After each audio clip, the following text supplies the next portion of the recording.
Om Tat Sat. My humble prostrations to the all-pervading Brahman, to my worshipful Guruji, Swami Jyotirmayanandaji Maharaj, to sage Narada and all other sages and saints, and to each of you divine soul watching today's satsang. So today we will be covering Sutra number 44 from chapter number 2, Glory of Supreme Devotion of the Narada Bhakti Sutras. Commentaries by my worshipful Guruji, Swami Jyotirmayanandaji, narrated by myself, Swami Nikhilananda. So let's get started. Sutra 44, chapter 2. Kama, Krodha, Lobh, Moha, Smriti, Bhransha, Buddhinasha, Sarvansha, Karanatvat. Again, Kama, Krodha, Moha, Smriti, Bhransha, Buddhinasha, Sarvanasha, Karanatvat.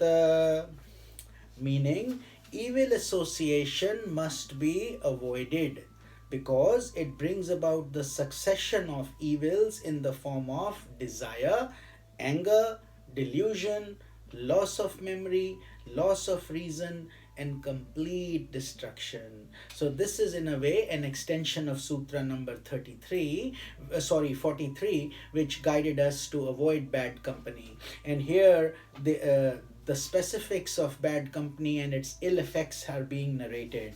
The effects of evil association is well illustrated by the example of a ball bouncing down a stair step. It takes so much effort to take it up, but for it to drop step by step until it comes to the lowest possible place. You have all seen that when a ball drops from the top. Once the mind takes one towards evil association, it does not stop until it lands at the lowest predicament, because then we fall down the spiral and we quickly come downwards. Many have been ruined by evil association, so we have to be very cautious when we are enjoying the nectar of bliss, and then we have to maintain that day after day, month after month, year after year.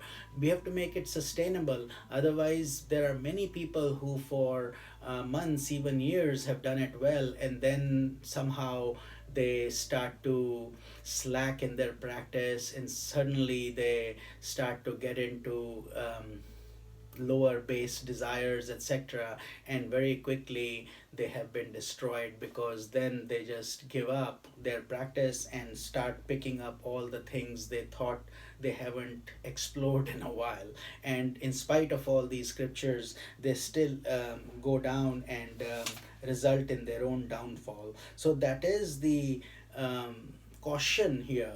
The pages of history are filled with examples of such people, so we should not ever develop pride or ego that look how long and how successfully we have done our sadhana. We should actually every day thank God, thank our Guru, pray for humility and consistent effort. The present sutra is based upon the following quotation by Lord Krishna in the Gita. By constantly developing upon objects, one develops attachment to them. From attachment there arises desire. From desire anger is born. From anger there arises delusion. From delusion loss of memory. From loss of memory one loses the function of pure reason. And from the loss of reason one heads towards destruction. This is chapter 2 of the Bhagavad Gita, shloka number 62 and 63. So I will narrate those here for those who follow the Bhagavad Gita. And Lord Krishna has given you a step-by-step ball bouncing down.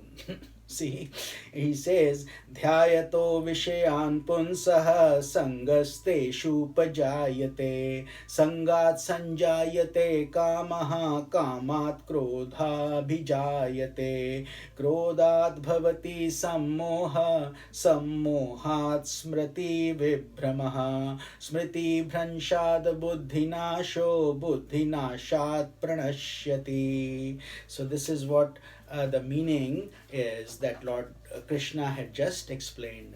Thus Lord Krishna explains the sequence of mental degradation. When a good karma of the past fructifies, a certain degree of sattva or harmony dominates the mind. Then the mind is serene and we find a unique sense of joy and fulfillment. In most people, however, this state exists for a short time as the subtle erroneous movement begins. From one then entertains the idea that a particular object is the source of happiness. So that pulls us towards that object of perceived happiness. He then begins to dwell upon the qualities of that object. Thus, the mind now has slipped from purity or sattva into activity, distraction, and rajas.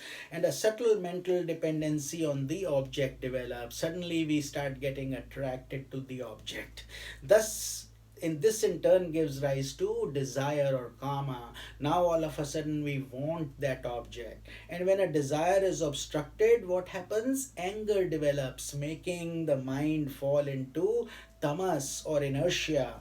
That is the even a further lower stage.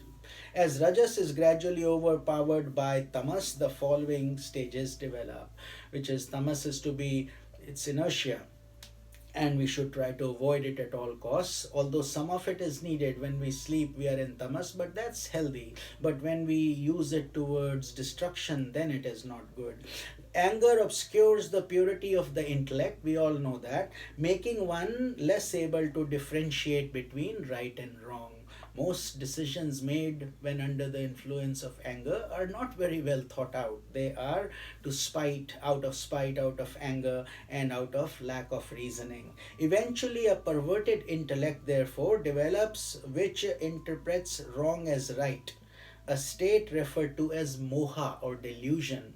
So, Lord Krishna and Sage Narada here through the sutra are dissecting the stages that you will go through, or many people go through, when we are in that state of falling down from sattva into rajas and tamas. With increasing delusion, one loses memory, smriti bhranshat. Smriti is memory, and is unable to recollect positive experiences in life, so such as the experiences of meditation, purity, etc., and the lessons that we have learned from the past. And this results in the loss of reasoning, buddhi nasha. Buddhi is our intellect. In other words, one is unable to exercise reason or intellect, and is consequently unable to perform any self effort towards his spiritual evolution. Figuratively speaking, this process is termed as destruction, which means that that aspirant has now destroyed himself. He has finished all his good karmas and now gone down the path like the bouncing ball that we discussed. No one, however, can ever be destroyed in a literal sense. The self within every individual is imperishable, immutable, and immortal. We know that. But what we mean by this is that we have destroyed many, many years and effort of our tapasya, of our spiritual practice, and then we have to start again and to start picking it up from where we left off, etc. And that makes the process that much harder. So therefore, the caution is to avoid it at all costs. Knowing the pitfalls of this danger, don't just go there. Like when you know a snake is poisonous and he has poison fangs, don't try to pet him or give him milk. It's dangerous. Just as the sun cannot be destroyed by the clouds, the self cannot be destroyed by the clouds of distraction and inertia. So the self itself is pure, it's shining, but we have to remove the obstructions that are blocking our view of that self, if that makes sense. So that is in a sense this sutra number 44 that we have covered, and we will cover sutra number 45 tomorrow. This is Swami Nikhilananda. Om Tat Sat.